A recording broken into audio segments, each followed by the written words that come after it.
Welcome to Heroes and Generals Beta Videolog 2. The game is currently in a beta state, so please bear in mind that the graphics and sound shown here is not final and will improve over time.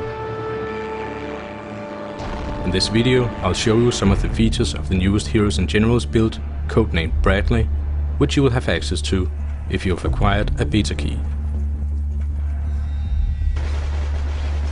There's been a lot of community requests to tweak the LMGs as they felt overpowered. We've listened to this and many other requests, but instead of reducing rate of fire and damage for the LMGs, you can no longer run and shoot with them. The LMG tweak is part of the ongoing process of tweaking and balancing all the weapons and weapon modifications, and this is done in close collaboration with the community. So thanks to all who gives us feedback and contributes to the discussions in the forum. We are trying out a new layout of the town map, where we opened up 2 more crossings of the river. One is a pontoon bridge, and the other is a fort. We did this because quite often the action was centered around certain points of the capture route instead of around the central objectives. A new player now starts up with the Rifleman character, but you can buy additional characters and equipment using the credits you earn while playing the game.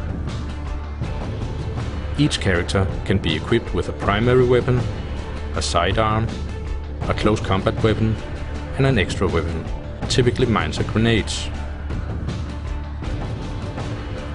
Your characters can also wear 1 or 2 combat badges, which are achieved by playing the game and gives a small benefit when worn.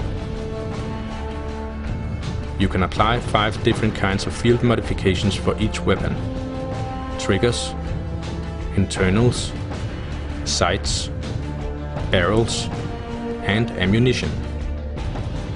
Each modification modifies one of the characteristics of the weapon: rate of fire, recoil, damage, range, and precision. All of the weapon modifications are balanced.